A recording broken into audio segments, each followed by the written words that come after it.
নমস্কার, আমি নকুল সিং চলে এসেছি সবং থানার অন্তর্গত সবং গ্রামে।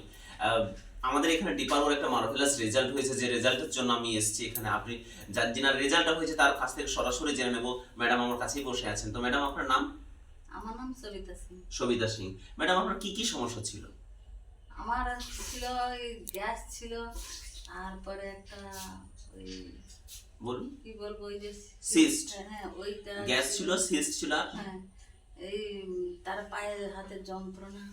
পায়ে হাতে যন্ত্রণা হতো। হ্যাঁ, আচ্ছা, এই যে এত কিছু হতো, পায়ে হাতে যন্ত্রণা হতো, সিস্ট ছিল আর গ্যাস অ্যাসিড ছিল, এইটার জন্য আপনি এর আগে ডাক্তার দেখিয়েছেন? হ্যাঁ অনেক ডাক্তার দেখেছি, কো- অনেক অনেক জায়গায় ডাক্তার। অবশ্য এটার জন্য অপারেশনের জন্য অপারেশনও করতে গিয়েছিলেন? গিয়েছিলাম। কত বছর ধরে এই সমস্যাটা হ্যাঁ ভুগছেন? প্রায় 30 বছর। প্রায় 30 বছর ধরে মানে এই সমস্যাটা নিয়ে ভুগছেন। ভুগছি। তারপরে আমার ছেলে ওই একটা ঔষধ এনে দিল। কি ওষুধ এনে নয়, দিয়েছে? এটা দীপার্কো বললো আমাকে ছেলে। আচ্ছা, কোন ডিপার্গোটা খেয়েছেন? এই যে এই দীপার্কোটা এনে দেখি। দিয়েছে।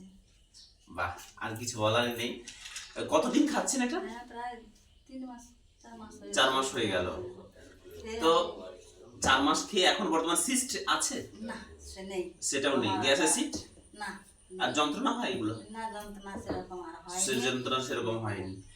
ব্যাস, আর কিছু বলারই নেই, আর বলার কোনো ভাষা নেই। আপনারা বুঝতেই পারলেন যে উনি 30 বছর ধরে এই সমস্যায় ভুগছিলেন। সিস্টও ছিল, সাথে সাথে হাঁটু কোমরের যন্ত্রণা চলে এসেছিল। আজকে শুধুমাত্র আমাদের ডিপার্গো খেয়ে উনি এই আজকে 3 থেকে 4 মাস খাচ্ছেন। 4 মাসের মধ্যে আর কোনো কিছুই নেই। এটাই বলার ছিল, এটাই জানানোর ছিল যে আপনারা সবাই খান, বাড়ির সবাইকে খাওয়ান, সুস্থ থাকুন এবং সুস্থ রাখুন। তো যেখান থেকে আমরা পেয়েছি, এটা কে করেছে? দেব কেয়ার, আমাদের যে কোম্পানি ওনা করেছে। একটা জিনিস হচ্ছে, এত সুন্দর একটা প্রোডাক্ট যেহেতু আমাদেরকে উপহার দিয়েছে, এর জন্য একটা জয়ধ্বনি হয়ে যায়। তো জয় দেব কেয়ার। জয় দেবকে। দেখা। ঠিক আছে, চলো।